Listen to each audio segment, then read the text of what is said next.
J'ai connu la liberté et l'oppression. J'ai vu les hommes changer de livret chaque fois qu'ils ont changé de maître.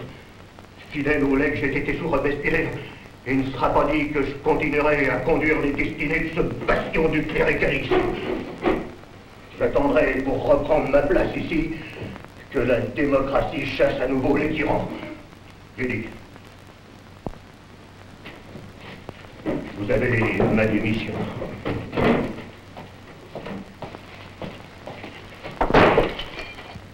Bon débarras. Ce n'est pas un mauvais homme, mais la gloire du curé d'Ars l'empêche de dormir. Messieurs, la première messe doit être finie. Je vous propose que nous allions décorer notre saint dans sa cure. Bonne idée. Vous voulez démissionner? Et pourquoi? Vous continuez à me payer comme sacristain. Je vais avoir 100 ans dans 2 mois. Je suis plus bon à grand-chose. Vous avez été mon fidèle serviteur depuis mon arrivée à Ars.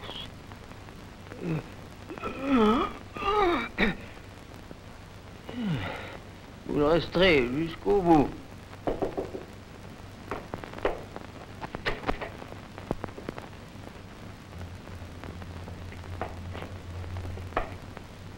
Oh!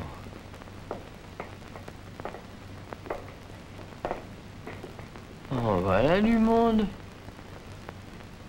C'est moi que vous venez voir? Eh oui, monsieur le curé.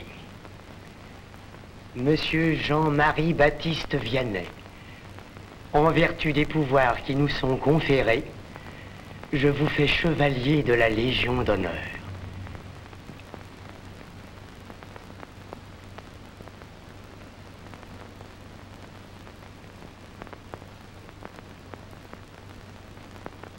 Bon, merci, monsieur le maire, mais je ne suis pas digne de recevoir cette décoration.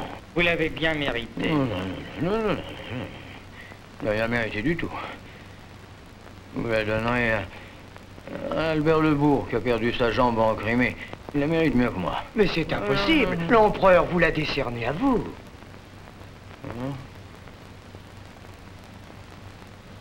Elle est bien jolie, cette médaille. Hein? En quoi est-elle? En vermeil. En vermeil. Où je la garde? Je la vendrai pour nourrir mes petites de la Providence. Je vous remercie tout de même, monsieur le maire, de votre dérangement. Tellement, il en manque un. Un beau collègue que j'aurais eu beaucoup de plaisir à voir ici, tout particulièrement. Vous le connaissez, monsieur le curé, il est incorrigible. Faut tout de même que je le ramène, celui-là. C'est la seule brebis d'Ars qui s'obstine à ne pas suivre le troupeau.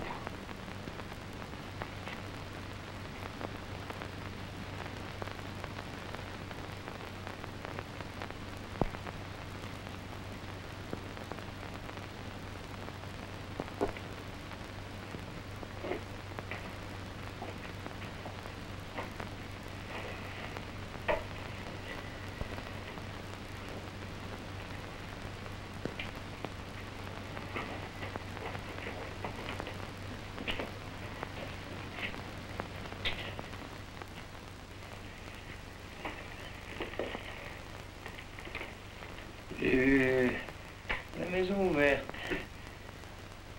Excusez-moi d'entrer chez vous, monsieur Sanson. Vous permettez que je m'assoie? Qu'est-ce que vous me voulez?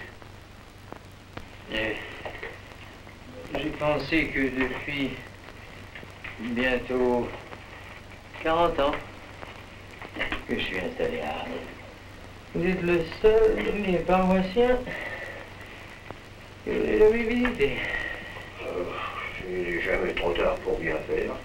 C'est ce que je me suis dit.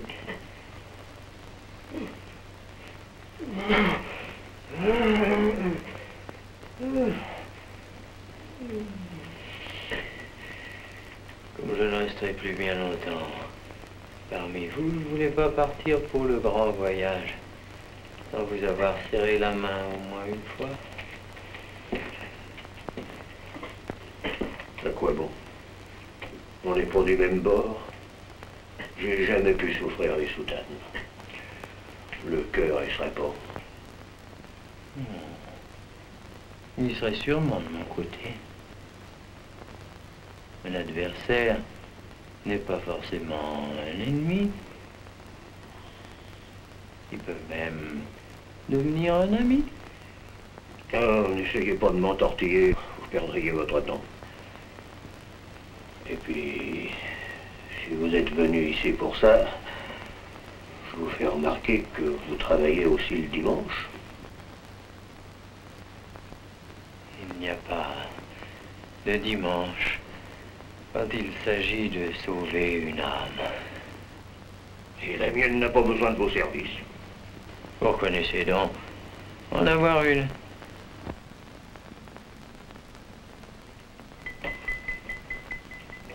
Ce que vous appelez une âme, moi j'appelle ça la pensée.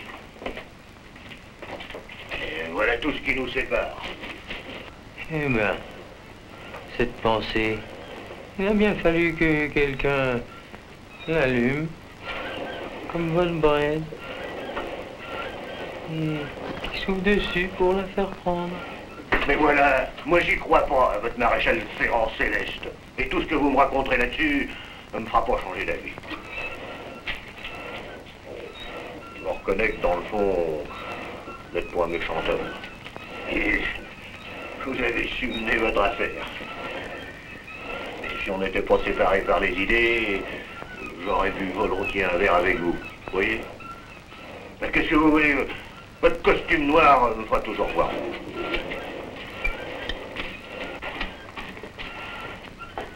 Ah non. Oubliez-le un instant. Donnons-nous une poignée de main. Hein. Personne ne nous voit. Si ça peut vous faire plaisir. Mais on reste chacun sur ses positions, hein. Entendu. Néanmoins, est-ce que vous me permettez de demander au bon Dieu une grâce exceptionnelle pour... Non, plaisantons pas. Oh. Vous entendrez sonner le glas pour moi. Venez devant la cure. Vous apercevrez peut-être quelque chose que personne d'autre que vous ne pourra voir. Dans ce cas-là, je vous le promets. Au revoir, monsieur Sanson. Adieu, monsieur Vianney. Et mes yeux tout grands.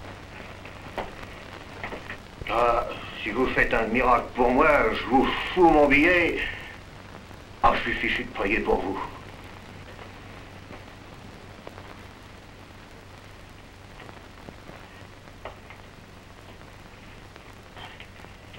Ah, dommage.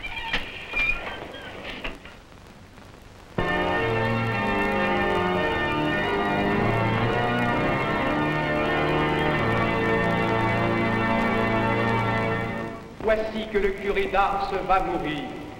Usé par les privations, les sacrifices volontaires, l'intensité de son action sacerdotale, il s'apprête à paraître devant Dieu, tout nimbé de la gloire réservée aux saints. À cet instant suprême, laissons notre pensée aller vers lui et demandons à Dieu de lui épargner les arbres de l'agonie.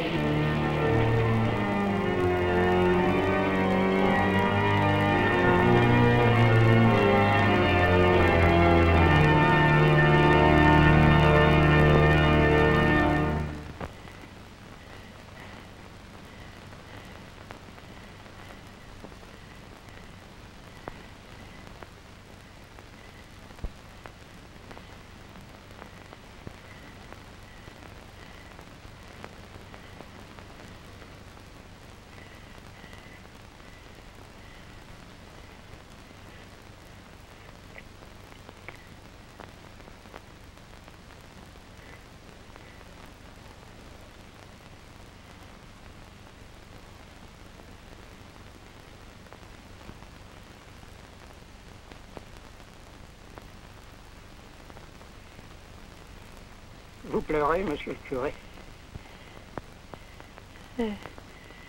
C'est triste. de communier pour la dernière fois. Mais vous allez communier directement avec Dieu, au milieu de toutes les âmes que vous avez ramenées à lui. Il en reste tellement à convertir sans son.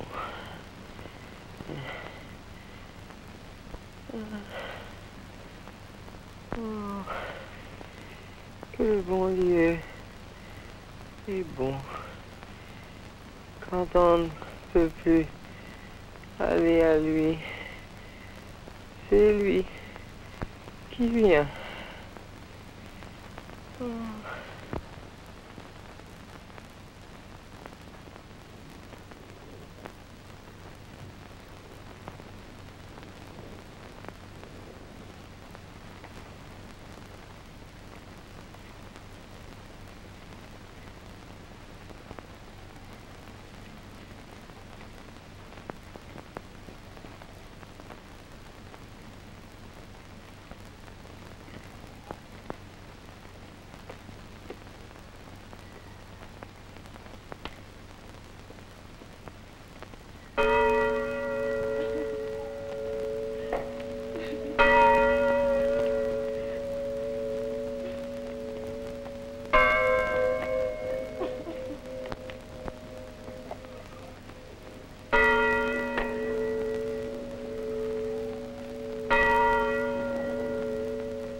Maintenant, le curé d'Ars nous a quittés, ses épreuves sont finies.